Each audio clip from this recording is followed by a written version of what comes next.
না পরিষ্কারভাবে ধরুন আমাদের দলের চূড়ান্ত সিদ্ধান্ত, আমাদের ভোট করার কোনো অনুমতি নেই, ভোট করতে যাওয়ার অনুমতি নেই, ভোট দেওয়ার কোনো সুযোগ নেই। এটা খুব পরিষ্কার জিনিস।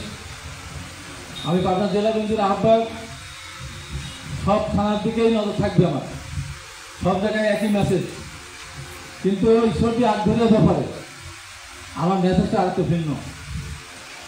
তাই আপনাদের কাছে বিনীতভাবে বলছি, অন্য অন্য জায়গার ক্ষেত্রে দলের নেতা হিসাবে কঠিন ভাষায় বলতাম, কিন্তু যেহেতু আপনারা আমার ভাই, আপনাদের উপর আমার অধিকার আছে, যেখানে আপনাদের কাছে বিনীতভাবে বলছে যে আগ্রহ উপজেলায় আওয়ামী লীগের ভোট আছে 10-15%, এর বাইরে যেন সব প্রার্থী মিলে তার না পায়।